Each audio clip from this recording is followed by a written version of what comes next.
অনুগ্রহ করে মনে রাখবেন, এই অনুষ্ঠানে অংশগ্রহণকারী ব্যক্তিদের সমস্ত মন্তব্য এবং মতামত একান্তই তাদের নিজস্ব। আগে ট্রেনিংটা করো, তাহলে অনেক কিছু হয়তো জানতে পারবে, যেগুলো হয়তো আমি সেই সময় জানতে পারিনি, বা আমি কোথা থেকেও সেই সময় সময় জেনে উঠতে পারিনি, কিন্তু এখন সেগুলো অনেকটাই জানি। এবং সেইখানে আমি পোলট্রি ফার্ম করে যেটুকু বুঝতে পেরেছি, যে এগুলো হয়তো পোলট্রি ফার্ম করলে নয়, অনেক সময় কি হয়, আমাদের কিছু জিনিস অজানাই থেকে যায়। সেই জিনিসগুলো উৎকর্ষ বাংলা থেকে আমি অনেক কিছু শিখতে পেরেছি। পোলট্রি শিল্পের বিশেষত ব্রয়লার ফার্মের সমস্যা জানতে চাইলেই বিভিন্ন প্রসঙ্গ উঠে আসে। আধুনিক পরিকাঠামোর অভাব, চিকেনের উপযুক্ত বাজার দর না থাকা, চাষিদের ওপর ইন্টিগ্রেটেড ফার্মগুলোর নিতান্তই একপেশে চুক্তি চাষের ফাঁস। কিন্তু এত অভিযোগের ভিড়ে অঙ্গাঙ্গিভাবে যুক্ত একটা বিষয় অবহেলিত রয়ে যায়: ফার্মের পোলট্রি শিল্পে প্রশিক্ষিত ব্যক্তিদের অভাব। স্রেফ পারিপার্শ্বিক অভিজ্ঞতার উপর ভরসা করেই ব্রয়লার ফার্মের মালিকরা বছরের পর বছর ব্যবসা চালিয়ে যাচ্ছেন এবং প্রায়শই লোকসানের সম্মুখীন হচ্ছেন। আরও ভয়ানক ব্যাপার হলো, ইন্টিগ্রেটেড ফার্মের অধিকাংশ সুপারভাইজারও প্রশিক্ষণবিহীন। আনপাড় লোকের হাতে ফার্মের শ্রীবৃদ্ধি কতটা সম্ভব? এই সব প্রশ্নের উত্তর খুঁজতেই ইন্ডিয়া পোলট্রি নিউজের ক্যামেরা হাজির হলো পশ্চিম মেদিনীপুরের সৌরভ দাসের ফার্মে, যিনি ফার্ম করবেন বলেই পোলট্রি ফেডারেশন ট্রেনিং ইনস্টিটিউট থেকে সার্টিফিকেট কোর্স শেষ করেছেন। এই কারিগরি শিক্ষা তাকে কতটা ভরসা জুগিয়েছে? ক্যামেরার সামনে সৌরভের অনাবিল কথাবার্তা। আপনি কত বছর ধরে শালিমারের সাথে কন্ট্রাক্ট ফার্মিং এ আছেন? প্রায় 1 বছর। শুরুতে কি একই কোম্পানি ছিল? না, শুরু থেকে আপনার প্রথমে সর্বপ্রথম নিয়েছিলাম সুগুনা, তারপর থেকে আস্তে আস্তে বিভিন্ন কোম্পানি করেছি। তো শালিমার টোটাল 1 বছর করেছি। এই কোম্পানি চেঞ্জ করার প্রয়োজন কেন বোধ করেছিলেন?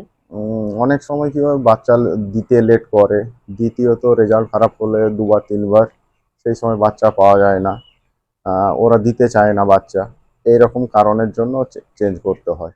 কত বছর ধরে চাষ করছেন? 8 বছর। প্রতিবারে কি কন্ট্রাক্ট ফার্মিং? হ্যাঁ, প্রত্যেকবারই কন্ট্রাক্ট ফার্মিং এখন অবধি।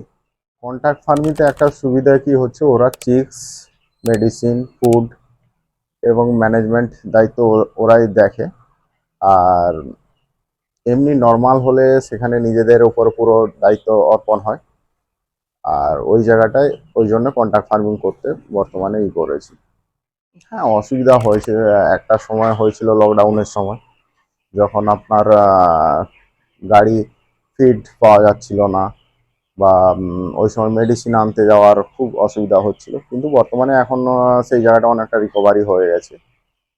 কোম্পানি পাশে দাঁড়িয়েছিল বলতে মানে অনেকবার ধরে ফোন করেছিলাম, তো ফোন তুলছিল না, দেখা করার জন্য বলছিলাম, দেখা করছিল না। তো বাধ্য হয়ে তখন নিজেরা ডিসিশন নেই যে নিজেরা ফিড কিনে খাওয়াবো। বহন তো করতেই হয়, প্রথম হচ্ছে তুষ, দ্বিতীয়ত কারেন্ট, এই দুটো জিনিস বহন করতে হয়, এছাড়াও টুকটাক মেডিসিনও বহন করতে হয়। বর্তমানে এফসিআর এই মুহূর্তে, আজকে পাখির বয়স 12 দিন।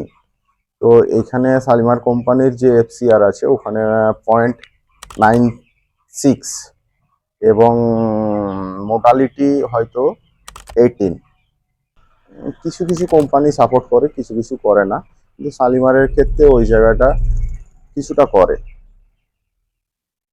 কোম্পানি যেরকম রুল অ্যান্ড রেগুলেশন আছে ওই অনুপাতেই পেমেন্ট করে।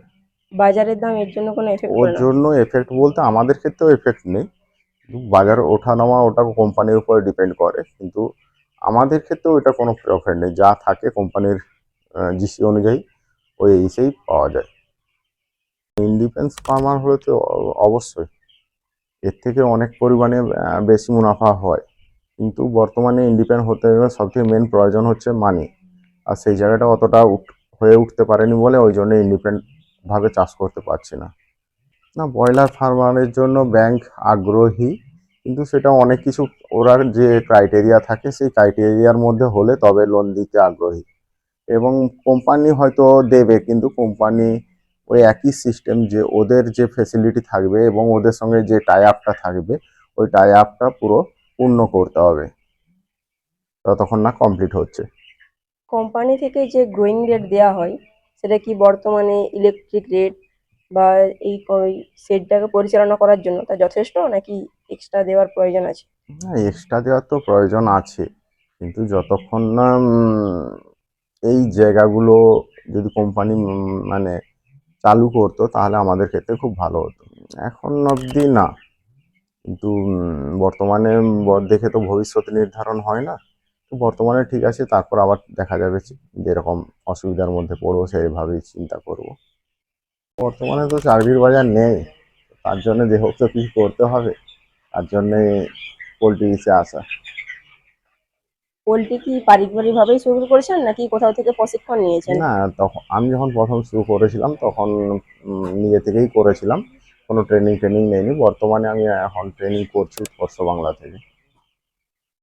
এই উৎকর্ষ বাংলার কোর্সটি বেকার যুবক যুবতীদের জন্য কতটা গুরুত্বপূর্ণ?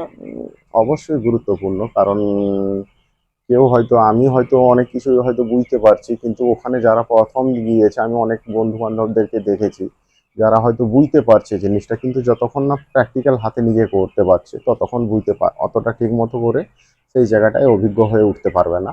তো তার জন্য প্রথমে দরকার আগে শোনা, তারপরে আস্তে আস্তে ধীরে ধীরে ওই জায়গায় যখন পরিস্থিতি চাপে হয়ে ওই জায়গাটা ঠিক শিখতে পারবে।